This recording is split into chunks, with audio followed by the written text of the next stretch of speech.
Dr. King had a dream where people could come together no matter the color scheme.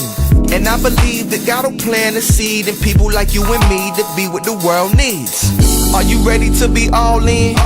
So that you can walk into your calling. Your gift is like a blessing with style. Even Beyonce started with the Destiny Child.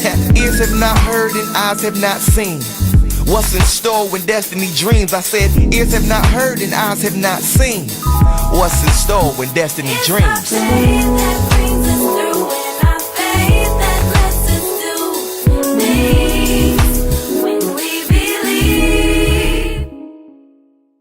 Hi everybody, and welcome to this episode of Destiny Dreams. My name is Dr. Janine Scott, and I am the host of Destiny Dreams. In case you don't know what Destiny Dreams is all about, I just wanted to let you know that we started in August 28th, 2016. That actually is my favorite scripture, so it was so cool to be able to start on that day. And basically, it started because I noticed that there was a lot of negative things on the internet. I wanted to be able to put something positive on there, and we were able to do it once a month for the first Sunday of every month. I also noticed that on the other side of things, as a physician, whenever I would see my patients and they were going through things and they were sort of down and out, I always asked them if they had any type of support or anything like that. And so many times they didn't have anything or anybody. And that really, really touched my heart, because with all of the seasons that I went through, God really introduced me to people that I call points of light. They were definitely in my life that got me from one stage to another, and a lot of times they continue in stages. So I just wanted to introduce people to those who are in my life as well, who were supportive, and as all of those lights come together, little flames, we just produce this inferno that hopefully will bless you as well. So today's guest, very, very excited, is someone who goes to church with me, and from the first time that I saw him, I was just so impressed, because he's just an awesome, awesome brother in the Lord. So his name is Pastor Emory Anderson. So good to see you today, and thank you. So good to have you on Destiny Dreams. Excited to be here. There is just so much that I can say about you, and hopefully the people will get an idea about you as we go through the interview. Absolutely. Obviously, what we try to do in Destiny Dreams, we sort of follow Genesis 8:22. Okay.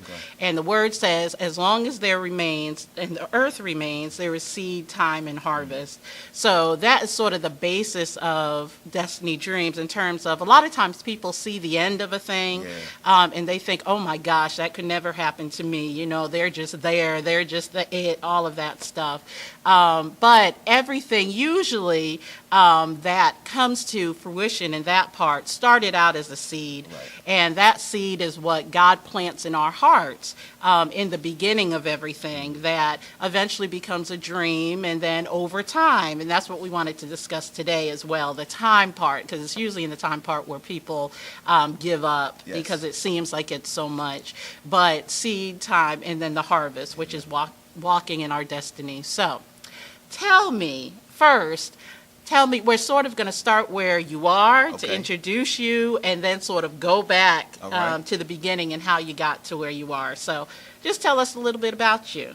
I'm a native of North Carolina. All right. Yeah, grew up in Fayetteville, North Carolina. Mm-hmm. I am one of two siblings. I'm the older brother, raised by a single mom, right. Who sacrificed a lot to make sure my brother and I had everything we needed and most of what we wanted. All right. So I have a different appreciation for like things in life, and hardworking, mm-hmm. love people.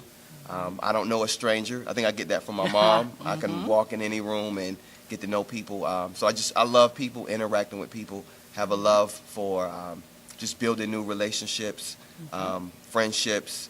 I love inspiring young people. Oh, yeah. I'm a youth pastor, and so I get the opportunity to pour into the lives of this generation. I get to go into the public school systems and mentor kids as well. So anytime I have that opportunity, I love to do that. I also do music, mm-hmm. so I'm a communicator through whether it's preaching a message or whether it's through the medium of music. So just always communicating something positive in any platform that I have. So a little bit about me. I'm married. Yeah, I married my high school sweetheart. All right. Known her more than half of my life. All My right. best friend. Knows me better than anybody. All right. And I hope I can say the same. I know her better than anybody. And so we no kids, but it's just her and I, and we're just enjoying life together. That's all right. Yeah. When you talk about, we'll talk about Miss Jessica, who Okay. is the your wife, Yes. in a little bit, and yeah, we'll see just how much she know or you know her. Oh wow. We're Okay. going to leave a little surprise for you, so that I'm quite sure is going to be very funny Awesome. and very fun. But when you talk about all the different things, because obviously there are many streams in your life, and so well balanced, because that's another thing where a lot of times it may not be one seed. Right, You know, right. I sort of remember like a farmer who has many different crops and has many different areas that they produce many different seeds Right. or plant. And so when they finally grow, it's just like there are different seasons of different growth. So there's always some measure of productivity Right. because different seeds have been sown. So that's what sounds like with you.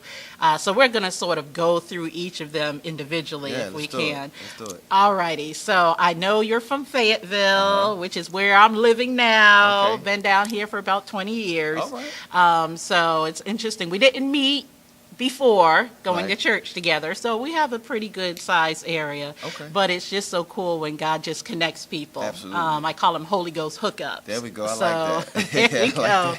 And so when you first, you obviously had all of your schooling here in Fayetteville, No, or no? I actually went to school in Virginia at Hampton University. All right, all Yeah, right. So home by the sea. Uh-huh. And enjoyed my time up there. Great experience.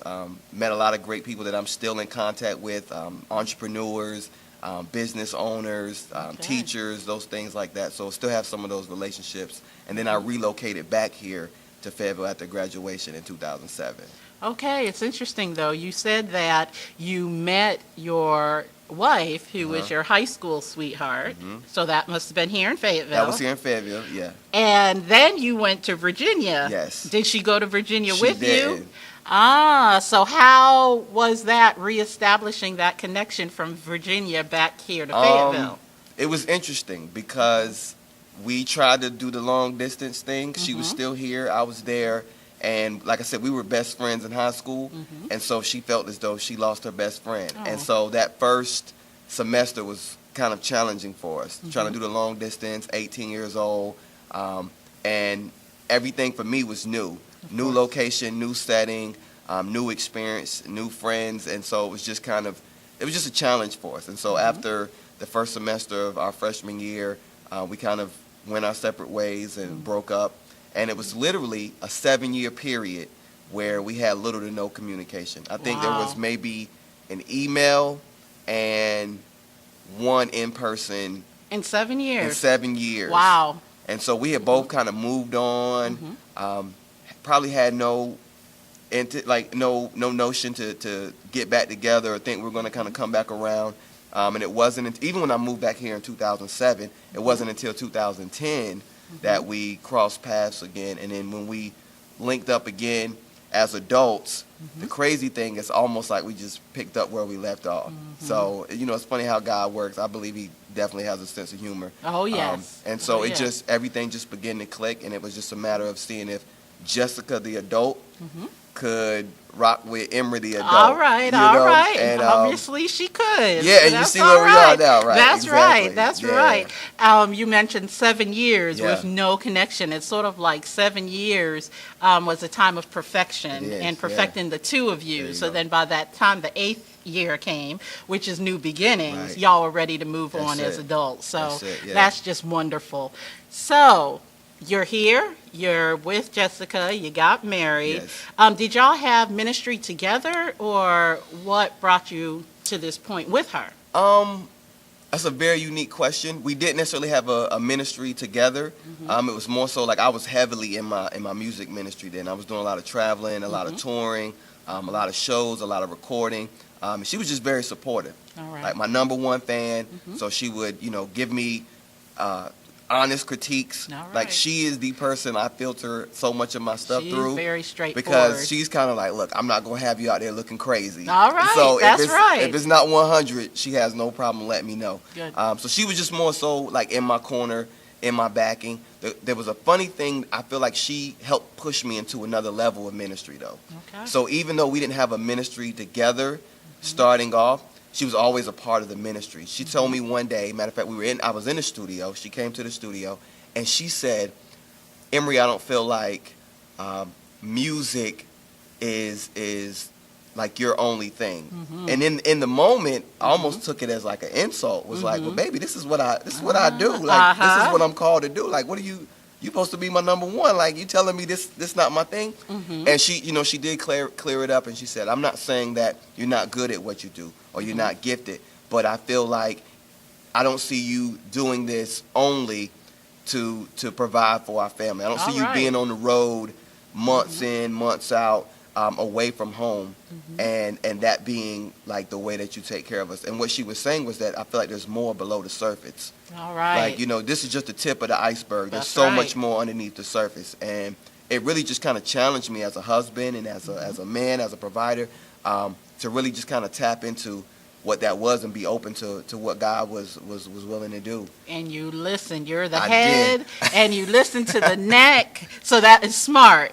She turned that head. She did. And so that's awesome. Absolutely. And I just remember in the Word how it says that a man that findeth a wife findeth a good thing. Yeah. And so obviously you got a good thing Yes, absolutely. in your life. So I Yes. am so excited as well to be able to talk to Miss Jessica Yeah. on our next segment, and then we'll just continue on with you, because again, there's so much more I want people to be able to learn about you. Yeah. So at this time, we'll go ahead and invite Jessica to come on set, and we'll go ahead and hear some more. A lot of times we hear one side. It'll be good to hear the other side. Then we'll probably have the truth. But Oh, man. we're looking forward to talking to Jessica. Yeah.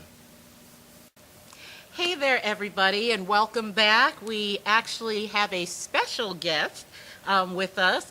We already talked to Pastor M and got part of his story, but of course, his story would never be complete without his wife, Miss Jessica. So thank you for coming on today. We really wanted to get the full thing. One thing I realized, especially with my patients, when guys come in, I don't get the full story. Oh, man. So I always like to have the spouse come in, and then that's when Set the record straight. there you go. His truth, your truth. Right. So there you go. But what I wanted to be able to talk to you about, obviously, you had a life before you met Pastor M. Indeed. Tell me a little bit about that and sort of the seeds that God planted in your life. Okay, so as you know, Emory and I, we dated in high school. And so in college, I did stay home, and I went to, home would be Fayetteville, North Carolina. All right. And I went to Methodist University, and I went to school for psychology, and I worked while I was in school. I was a manager at a shoe store, so All right. I encountered a lot of people and sneakers and people. And so I just went about daily life, school, was focused into my school and working. I went to a local church here that I belonged to up until the point Emory and I got married. But I just lived life. I had fun. All I had my circle of friends that I trusted. My family was here. My brother was here. And so Emory wasn't here, but, you know. He came along afterwards. He came back around. All right. When you're saying back around, tell me a little bit about that. So Emory and I dated in high school. We started dating in our junior year. She got it. She got it. Our junior year in high school, and we dated all the way to we dated all the way up to first semester freshman year. Okay. At that time, I broke up with him because that was the years of the calling cards. We didn't have cell phones, so He was too expensive. I was clearly too expensive because he didn't want to call me. Oh, problem, he didn't want to call problem. me. And so I knew was worth a phone call. That's So, right. That's you know, right. I broke up with him. And so 7 years later, we interacted again with minimal contact in between those 7 years. Wow. And then from there on, we just hit it off. So we got married 10 years to the date that he asked me to be his girlfriend. Oh, did you plan it that way? We did. Yes. Oh, Yeah, I was okay, intentional very about good. that. So you're sort of cool. Yeah, so Sort of slick. All right. yeah. All I right. had to come back correct. Yes, Yeah. because you can see she'll cut you out. Yeah, All right. absolutely. So how long have you guys been married now? We have been married 6 years. Oh, that's Yes, all right. 6 Good years. to see a young couple Yes. who is together Yes. and in ministry together Yes, now. ma'am. So how do you work with Pastor M in what he does? But I whatever he kind of needs, hands wise, extra hands for anything with the students. I listen to his ideas. I try to help him. His load is easy as I can if he, when he's at home. So those are things that he doesn't have to worry about, and so he can just kind of focus on what he does with the students and make that as excellent as he can. So I'll come alongside him and help him with different aspects of student ministry. Awesome. Wherever it may need to be, but yeah, just Awesome. holding down the home and making sure that's not something he has to worry about. all right. She's also like my number one feedback. So with the music ministry as well, she's usually the filter that I'm running everything through because she's just honest. And so if it's not up to par, she has She's no not problem gonna- letting me know. Well, you about it. got to realize y'all are one. Exactly. Yeah. So if you out there, you can tell I- she not Right. trying to have anything be out there. Exactly. So Right. she Exactly. gonna make sure you're on point. That's I'm it. sure. Right. I'm sure. Exactly. So I know, especially in the song that you're going to sing for us on the show, it was called Dear Chapel Chapel Hill. Hill, I always yeah. do the UNC thing. Dear Chapel Hill. And that sort of has a specific meaning to you, Yeah. especially as a couple. Do you want to tell us a little bit about the background of that? Sure. song? So, dear Chapel Hill University is one of the main hospitals that I go to. I'm in need of a kidney transplant, and so I had kidney issues for about 10 years previously before I went into actually kidney failure, to where I needed dialysis. Those 10 years previously were kind of maintained through different things, interventions in medicine and stuff like that. So I kind of was stable for shocking to the doctors a very long time without needing to be on dialysis, but there was just a point where I had to go on dialysis and need to start the kidney transplant process. So we have spent a lot of time in Chapel Hill between hospital stays or surgeries or stuff like that, but it's our favorite team, but it's also a place that we, have seen like some troubles and Of course. and heartbreaks and stuff like that. But through it all, God is always faithful, and He has always been faithful. So, that's the story behind Dear Chapel Hill. Awesome. And you said you're in need of a kidney for the transplant? Yes, ma'am. Are you on the list, or where are I you in the am process? actively on the list at Wake Forest Hospital. Not actively on the list at UNC Chapel Hill right now, but I am actively on the list at Wake Forest Okay. Baptist. Yes. Okay. Yes, so that's another. Well, I have my doctor hat on right Yeah. now, so Yes. I'll switch and put that one on. Just to encourage you, I actually have a girlfriend. Actually, I know two people. Okay. My uncle, one donated his kidney to my other uncle. Awesome. And that was years ago, and they're doing Awesome. wonderfully. That's awesome. And just last year, one of my girlfriends, who's also a physician, she got a kidney transplant. Oh. And beautiful. I mean, she was really having some difficulty prior Right. to that, but when that happened, it really turned around. So Yes. we are praying, Yes, obviously, that God can do whatever. He can Absolutely. fix your kidney, and you don't need nothing else, Absolutely. or He will provide the right kidney for you. He So will. just to see you guys keeping on doing what you're doing, Yes, ma'am. that's an awesome thing. Thank That's you an so awesome much. thing. Thank you. So, we will, at the end, though, give some information for the National Kidney Foundation. Absolutely. If anybody wants to get involved and be able to donate or whatever they decide to do. Yes, that's perfect. Okay. So before we sort of end the segment, is there anything else you would like to say? I hope you didn't feel ganged up No, on. I'm good. This is yeah. But we're not done. Okay, no, so we're good. We're good. We're good. Yes, sir. Well, you guys are pretty young, so I don't know if you remember the Newlywed Game. Do you remember that I game? remember watching Me it too. growing up a bit. Yeah. What? A little bit, It yeah. must have been in rerun when y'all Maybe were. at grandparents' Yeah. house. Don't say grandparents, because I remember the real deal. Well, So it wait a minute. It was at my grandparents' house that I would watch it. I heard you. I heard you. That's all right. Well, you guys have been married for 6 years, so Yes. obviously you're not so newlywed. Right. But I would hope that you would remember some things Yeah. and be able to go home, after the shooting this evening. So Okay. we are going to play the not so newlywed game. Okay. Let's do- All righty. All right. Let's see now. What or who is her favorite musical group? Group, not person, because she would say you, even if that wasn't the truth. Maybe. Man, if you said artist, I would know. Group. Ooh. Do you need a pass? I want to say. Can I give a genre, like an era? At least try. You want Jagged Edge. Jagged Edge? Jagged Edge. All right. She played that CD to death. Jagged Edge. And your answer? I don't have one. Oh my God. I can't win. You can't win with that one. I'm sorry. I don't So have I don't one. get the points for that? I'll give you 2. Okay.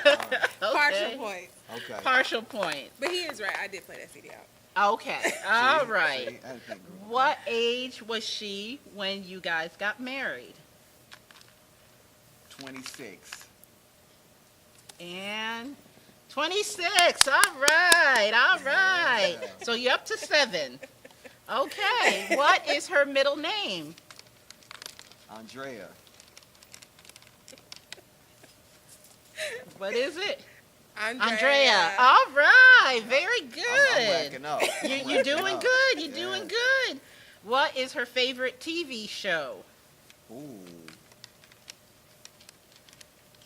I'm not gonna get this one.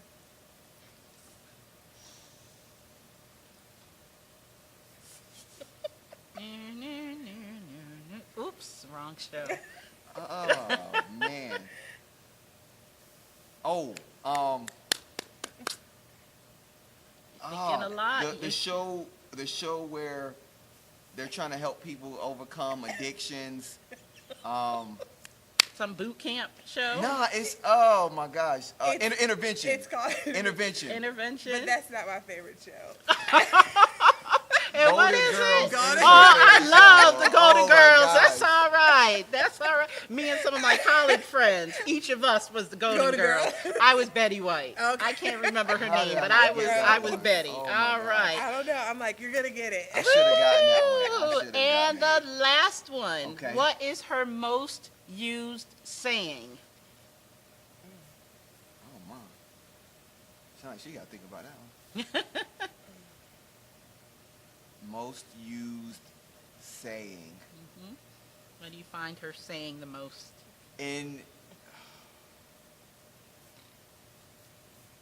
in this season of life, the thing I've heard her say the most is, "I've gained more than I've lost."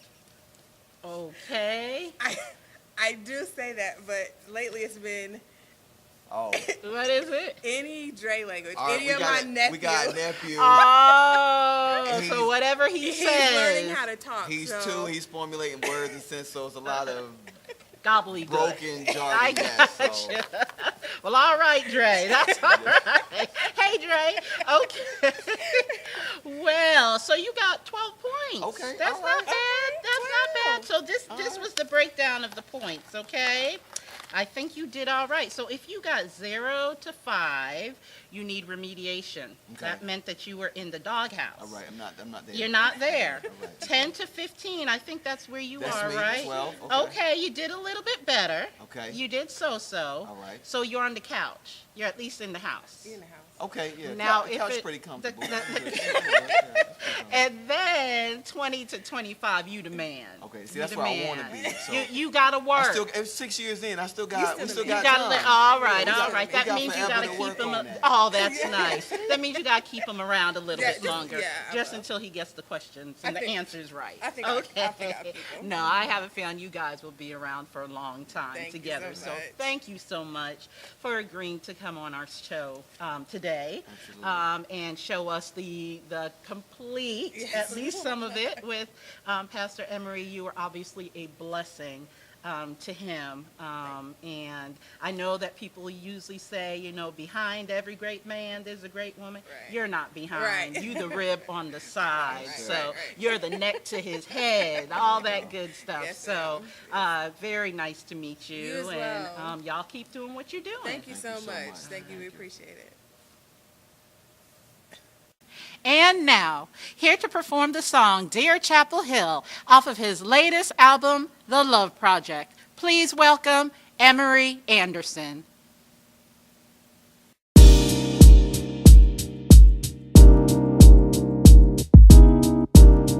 Hey, back at it again. Let's go. The birthplace of yours truly. While I was in my mother's womb, the Lord knew me. He knew what I was destined to become. Knew that after 7 years, you would still be the one, right? And sickness and health is what the vows say. Leaving who? You confused with what the owls say. You kidding, right? You must think I'm on some child's play. It's me and you. I ain't throwing in the towel, babe. Yeah. Rather shine my little daffodil. We have an early morning up at Chapel Hill. I know you kinda feel not like yourself, feeling so unfamiliar. Your body sluggish, moving like you a caterpillar. How you maintain is wrecking my brain while swerving in lanes. Never hear you complain when you in pain. I'm in pain and so I feel hurt. Pleading the blood of Jesus cause it still works. Dear Carolina Tar Heels, Carolina Blue Kicks. They say you supposed to wear it if the shoe fits. So many miles put on my new whip. To the 919 from the 26. Carolina Tar Heels, Carolina Blue Kicks. They say you supposed to wear it if the shoe fits. So many miles put on my new whip. Let me tell you how I really feel. 26. Nothing could be finer than to be in Carolina, unless you in the hospital kicking it up in the diner. And I see the IV from the recliner, while you in major pain like you Damon Wayne, sitting in the same hospital room for several days, sending up a prayer while the record plays. Listen, I'm a North Carolina fan to the core, but I didn't have my feel in Chapel Hill, sitting here knowing that a miracle can happen still. Tell me how I'm supposed to feel, hospital bill looking like a half a meal. Tell me how I'm supposed to pay that. They still talking I own something from way back. Understand I ain't bothered by the circumstance. I'm riding co-pilot with you through the turbulence. So if this is our cup to bear, then we walk through the shadows of death with no fear, dear Carolina Tar Heels, Carolina Blue Kicks. They say you supposed to wear it if the shoe fits. So many miles put on my new whip. To the 919 from the 26. Carolina Tar Heels, Carolina Blue Kicks. They say you supposed to wear it if the shoe fits. So many miles put on my new whip. I'ma tell you how I really feel, but to my ladies, you my boo, so I'm doing what I gotta do. Ain't looking for your gratitude, yeah, that's my attitude. Riding down East Cameron Avenue, let's grab a bite to eat since we happen to. Be in this neck of the woods, better known here as Chapel Hill. Go give a little blood and they prescribe a pill. I'm so grateful for the doctor's hands, but I know true healing's in the Father's hands. Dear Chapel Hill, Tar Heels, Carolina Blue Kicks. They say you supposed to wear it if the shoe fits. So many miles put on my new whip. To the 919 from the 26. Carolina Tar Heels, Carolina Blue Kicks. They say you supposed to wear it if the shoe fits. So many miles put on my new whip. To the 919 from the 26. Chapel Hill, Chapel Hill. I'ma tell you, Chapel Hill, Chapel Hill. I'ma tell you, Chapel Hill, Chapel Hill. Man, I done told you how I really feel. Dear Chapel Hill.